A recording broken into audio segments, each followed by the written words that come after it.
Okay, let's continue our breaking news. The Ethiopian airline flight that crashed en route to Nairobi in Kenya.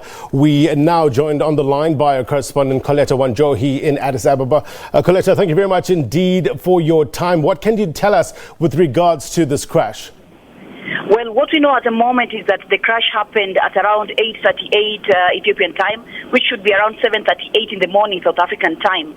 And the plane left the Addis Ababa International Airport at that time, but about 6 minutes later, it lost control. There was no signal from it, no communication from the plane, and that was around 30 kilometers away from the Bole International Airport, which is an area called Debrazeit.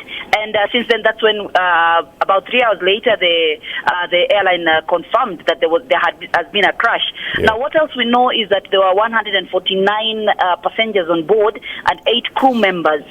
So far, the Ethiopian Airlines says it cannot confirm casualties, does not know how many perished, if there were any, and cannot confirm anything. What it has done is it has said it will set up a customer center where people will get information depending on whoever was on board. It is also the Ethiopian Airlines has also said that the plane was a Boeing 737. That means it was really a big plane. Yeah.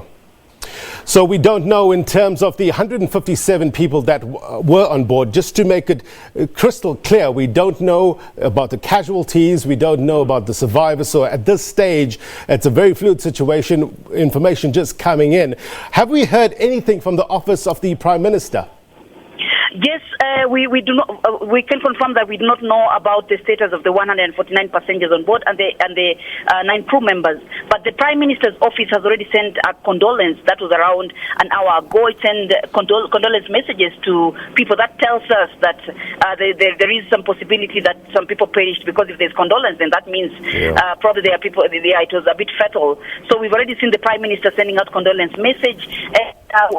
Embassies calling Ethiopian Airlines and asking, especially the Kenyan embassy, because we know it was en route to Nairobi, and many Kenyans use these planes because of the timing and all that. So the Kenyan embassy is in a panic mode, if I would say that, and it's who was on board. And the Kenyan embassy, we know, has already sent out messages to each citizen in Addis Ababa to confirm if they are safe and to say if they know there's anyone who was traveling today in the morning. Just, Coletta, tell us about Ethiopian Airlines and its safety record thus far.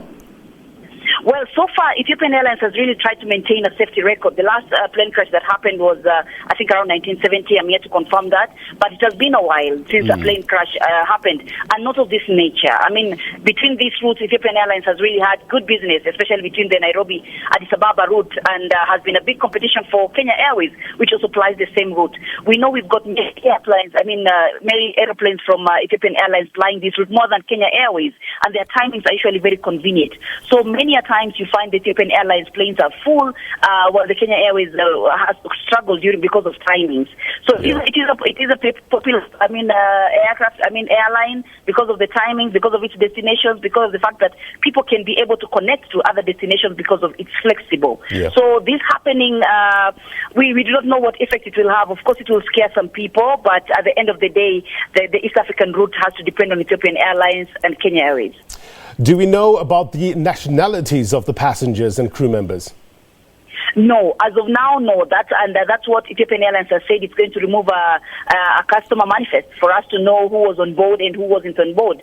From that, when they remove that, we hope in the shortest time possible, then we shall be able to know the nationalities of the people on board. All right, Coletta Wanjohi, thank you very much indeed for that update. No doubt you will stay on the story and get us the latest with regards to this crash, just to make it crystal clear that 157 people on board, but at this stage, we do not know if there are any survivors or any fatalities. So 157 people on board involved in this crash. So stay tuned to SABC News. We'll try to get more information with regards to the latest.